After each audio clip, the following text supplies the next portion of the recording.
seeing this, this is a part 2 of the previous video that I did about moving to Korea and what you should know before you go to Korea. I feel like Editor T probably split this up into 2, so if you're watching this part, you're watching part 2. Enjoy. Do you want to move to Korea? Are you planning on studying abroad? Maybe in Korea, maybe somewhere else. Do you just want to know how to move to a whole new country and what it's like to move to a new country? Maybe you're just watching this because it's been in your recommended for a couple of days and you're thinking of clicking on it. And you're watching it now. Hello. Hi besties, it's tihanaMae, aka T, aka ex-exchange student. And if you're new to my channel, hi, I'm tihanaMae.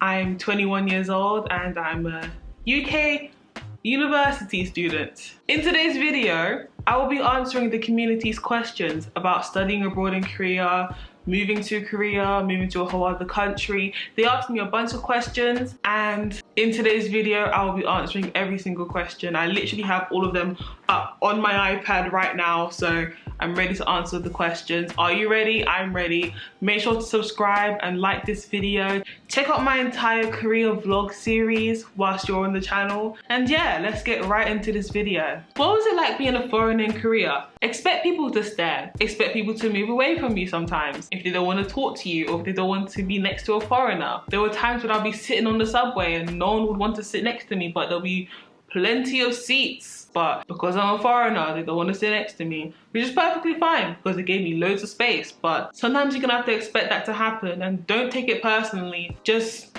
ignore it, go about your day. Being a foreigner in Korea also means that you have to take your phone out a lot because you're either using Google Translate, because you can use the camera function to just hover it above like text and it will translate it directly, or using Papago, that's another app that I recommend, which you will just literally just speak into it or you would type into it and it'll translate it directly. You're gonna be doing that a lot. I remember I was in a vintage shop one time and I had to continuously just take out my phone and be like, hey, I don't have enough money for this, but can I pay for it this way? And the guy was so appreciative that I was trying to make the effort to communicate with him. And he was like to me in Korean, like, hey, like my English isn't good. And I was like, yo, my Korean isn't good. We're Gucci here, we're Gucci. So there's gonna be a lot of like awkward moments and translating and taking your phone out and not being able to like understand things. But overall, being a foreigner in Korea is not hard. It's quite easy if you're English speaking. If you don't speak English, then there may be a slight language issue, but overall you should be fine. How was the quarantine? The quarantine was interesting. I basically stayed in quarantine for 20 days instead of the 14, mainly because I just didn't know I could leave. I didn't realize that after the 2 weeks that no one was gonna call me or text me to tell me that I could leave. I could just stop putting stuff into the app and just leave. And yeah, there's an app that you have to fill in your details to basically say like, I have no symptoms and I'm this temperature, and you have to type that in every single day in the morning and in the evening. And the thing is, yeah, I didn't have anyone in Korea really to call upon to help me with my quarantine. So for the first couple of days I was ordering food, but then the delivery app that I was using, which was shuttle delivery, because there was like rising cases in my area, they kept canceling my orders. So then I wasn't able to order food. So for like a couple more days, I think it was like 3 days, I didn't have any food. I was basically just eating Tic Tacs and water for 3 days and I was so like just lifeless. And suddenly on the 3rd day, I had an idea.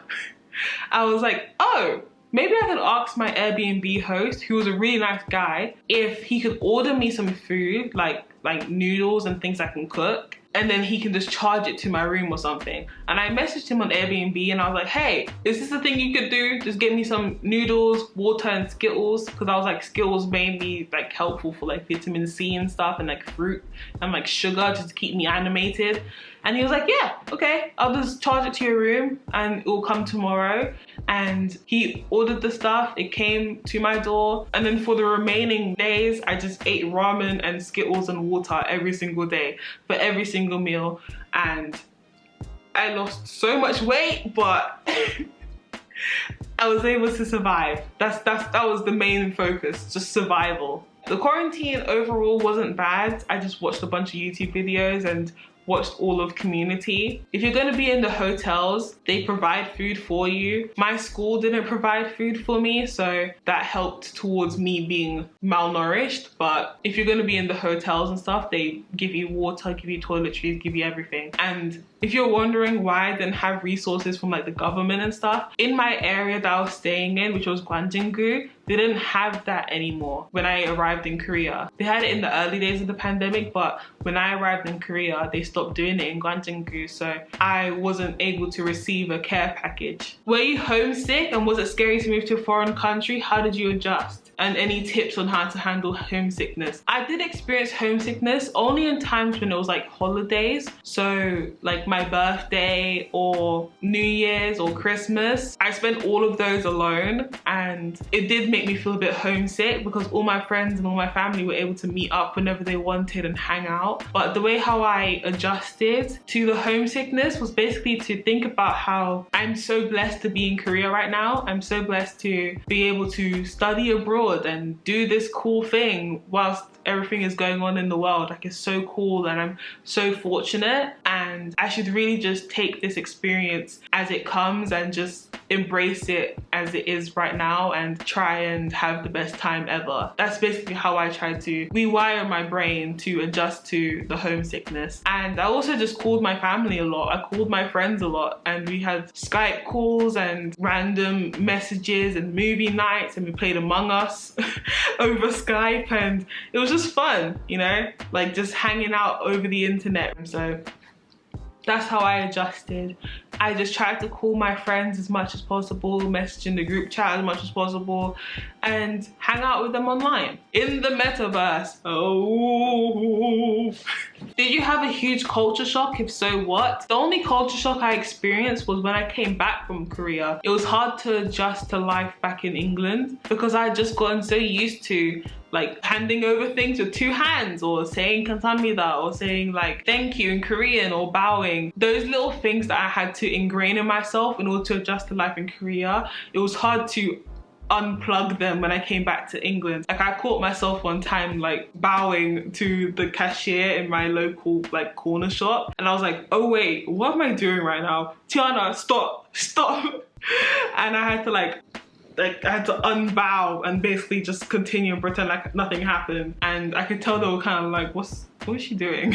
Because obviously like you don't bow fully, but like you kind of just like tilt slightly. So, but it looked awkward because I'm in England. And the other culture shock of when I came back to England was when everyone wasn't wearing masks, because you have to wear masks in Korea or else you'll get fined. And it was weird to see people not wearing masks in the UK. Are the beauty standards difficult to cope with? Is there any pressure to fit them? They're not difficult to cope with, and you don't feel pressure. I was very confident in my blackness when I was in Korea, and if anything, people were flocking towards me because of it. So I didn't feel any pressure. What do you like the most, and what do you currently miss the most about Korea? I liked the communal aspect about Korea, like going about and going out for dinner and trying new cuisine with your friends and stuff. Like, it's very communal. The thing that I miss the most about Korea is honestly the exchange students. I miss hanging out with Group 3. Group 3! What's up? What's up, Group 3? I miss you guys. I miss you guys so much. Like, we used to have so many good times. And all the people that I met out there, it was so nice just to hang out with new people and just get to know people. And it's kind of crazy that all our parents were pregnant with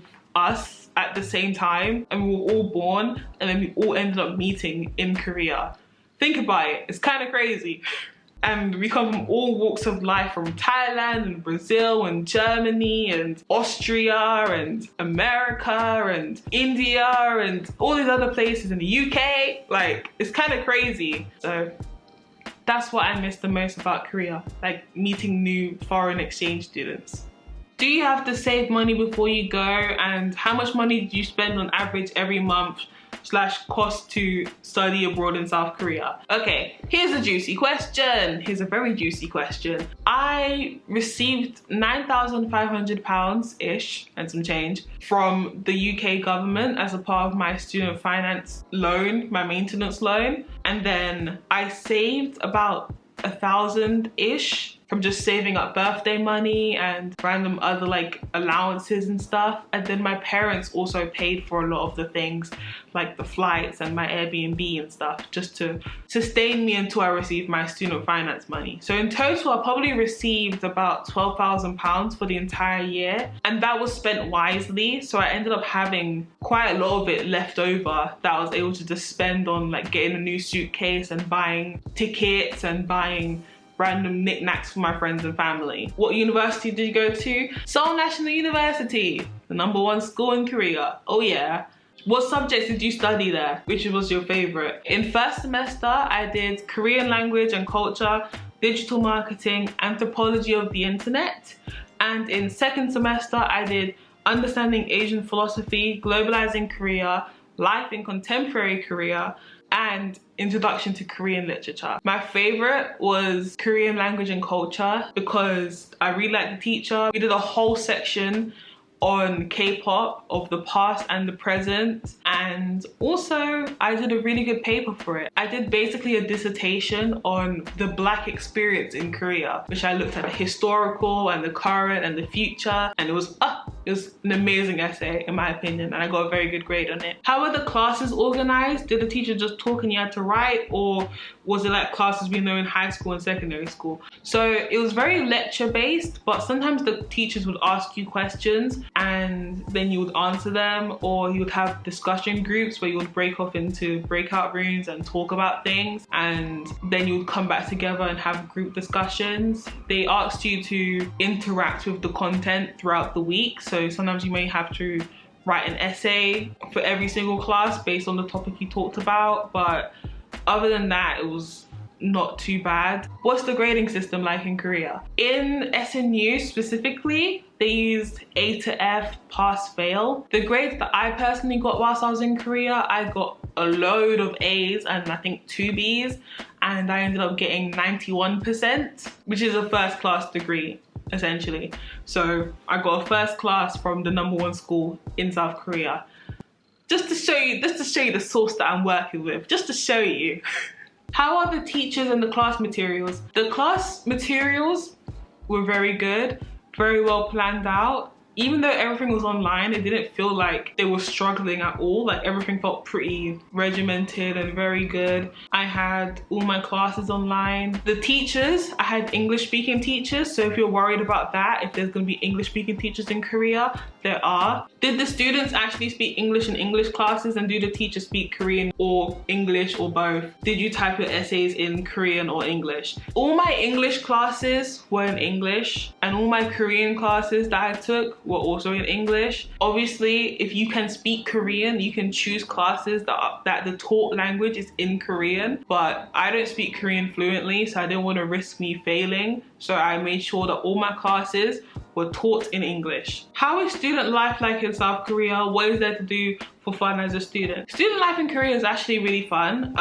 Obviously, Korea is known for having very intense education systems, and is quite intense. Everyone's studying, especially because I went to Seoul National University, which is the #1 school in Korea. So people are studying, this is their life, this is what they've been working towards. So they're very serious, but also student life is fun. Like there's a lot of things to do on campus, there's a lot of clubs. I enjoyed myself, I had a great time. The workload is kind of big, but it's manageable. I feel like it's planned way better than in the UK, because right now I have a bunch of coursework back to back, but in Korea it was well distributed across the semester. So that's the only thing I could really comment on. How was school in general? Was it hard or easy? I would say that it was quite easy, but I think it's because I'm good at writing essays and stuff. For others it was hard just because they weren't particularly used to doing certain things like that. I have a background in English literature and sociology, so I found my culture classes and my anthropology and philosophy classes to be quite easy. The only class that I found hard was the digital marketing class, just because I had never encountered digital marketing before in my life. So,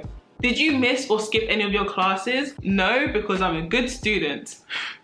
Honestly, I didn't actually miss any of my classes. They were all online, so I had no excuse. But there were times where I definitely took a class on the subway, where I'd be going in between different outings and things with friends and going to cafes and stuff. But I'll be listening to my Zoom class on my phone. Does the country you choose to study in have to be somehow linked to your subject? This depends on the university that you go to. We were allowed to go to Japan, Germany, Spain, America, and Korea. I think those were the countries we're allowed to go to. I don't particularly know if your degree determines what university or what country you can go to. You're really gonna have to ask your university's coordinator for that stuff, because I don't know the answers, Sway. I'm sorry. Did you attend the language course for exchange students? No, I didn't. I really wanted to, but my schedule didn't allow me to. Do you have any tips for studying languages in general? I'm taking French for GCSEs and I'm kind of worried I might start failing because I'm learning another language outside of school. I would say immerse yourself in the language as much as possible. I took French for GCSE as well, and the best thing that my French teacher did for all of us was stop speaking to us in English. She only spoke to us in French, and we had to speak to her in French. The only way that we would be able to talk to her or ask for things or ask for help would be to ask for it in French. And that made all of our French levels just go, woo! If you're learning other languages, I would recommend immersing yourself in that language. If it means you have to change your phone language to the language you're learning, or start watching more YouTubers in that language, or even if you have to start labeling things around your house in that language just so you can see it every day. Honestly, if I didn't do so much immersion into the Korean language, I don't think I would be as good as I am now. So that's a tip for you. When getting ready to move to Korea for a year, how was the process of setting up your phone? Did you have to get a new phone or SIM? I didn't get a new phone. I used the same crusty dusty phone that I have here. I just bought a gift SIM card, which could be used internationally in Korea, and used that for the first couple months when I was in Korea before I got an actual Korean SIM. But I would recommend getting an actual Korean SIM and not the prepaid SIM if you're going to be staying in Korea for a long time and using it to apply for things. Because I got the prepaid SIM and ended up regretting it later. When I was getting my SIM card, I didn't know that there was a difference. I had never bought a SIM card before, so when I bought my Korean prepaid SIM, I thought that I could just convert it into a real one, but the process would have been too long. There was so many things I had to jump over, so I would recommend getting an actual SIM card. It may cost you a bit more, but in the long run, if you're going to be staying there for a long time, it's actually worth it. You don't have to change your phone. When I needed to do stuff in the UK, I would just take out the SIM and just put my gift SIM in, and I'll just switch SIMs back and forth like that. What sort of activities would you recommend that people would sign up for upon arrival? Like hobbies, sports teams, societies, things to meet new people. I would recommend, if you're going to SNU, sign up for the SNU buddy system, become an SNU buddy. That was probably the best decision I ever made for both semesters. And yeah, do that. My camera's gonna die. Recommended day trips. Try and visit as many places as you can. Go to Namsan, go to all the mountains that you can. Visit Hongdae, walk around. Eat and drink coffee and snacks and random cultural foods. Go to the palaces. I had so much fun at the palaces. Best places to buy food. Is it expensive to cook your own meals in Korea? Buy all your food from the supermarket. Ordering food is kind of expensive, so try and cook as much food as possible. I would say definitely order less, cook more. But yeah, thank you for watching this video. I hope you enjoyed it. Let me know down in the comments below if you have any more questions about Korea that I can answer, or about moving to another country, or moving during the pandemic, or moving in general. Let me know if you have any more questions. I will gladly answer those questions down below. And yeah, make sure to follow me on all my socials down below. Thank you for joining me in my journey throughout the time when I was in Korea and to now. And I hope you have an amazing day. Be kind, drink water, be great. Yeah.